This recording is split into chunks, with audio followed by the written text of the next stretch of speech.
My name's Ed Snowden. I'm 29 years old. I work for Booz Allen Hamilton as an infrastructure analyst for NSA in Hawaii. What are some of the positions that you held previously within the intelligence community? I've been a systems engineer, systems administrator, senior advisor for the Central Intelligence Agency, solutions consultant, and a telecommunications information systems officer.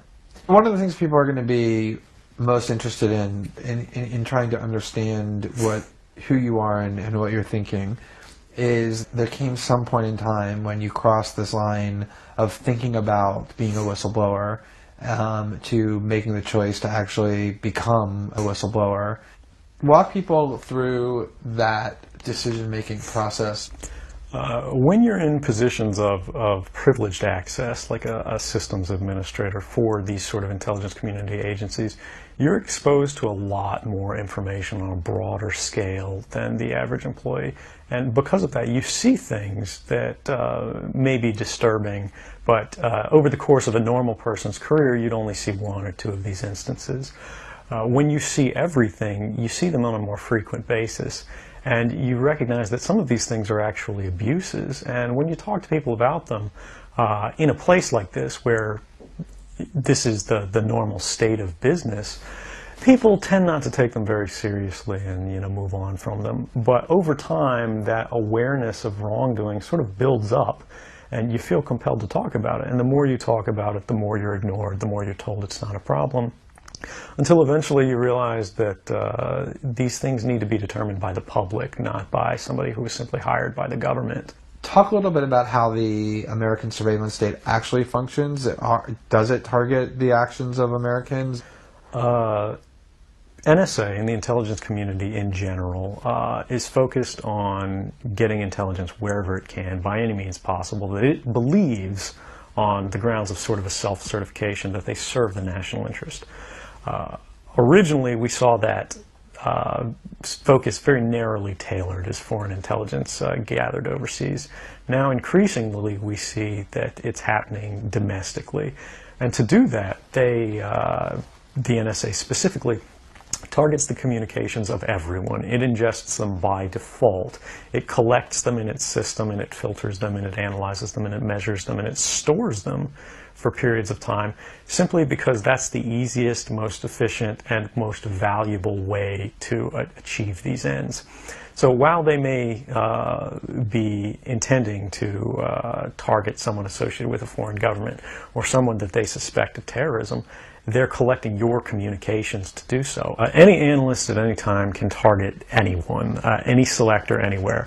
Where those communications will be picked up depends on the range of the sensor networks and the authorities that that analyst is empowered with. Not all analysts have the ability to target everything, but I, sitting at my desk, certainly have the authorities to wiretap anyone, from you or your accountant to a federal judge to even the president if I had a personal email. One of the extraordinary parts about this episode is that usually whistleblowers do what they do anonymously and take steps to remain anonymous for as long as they can, which they hope often is forever.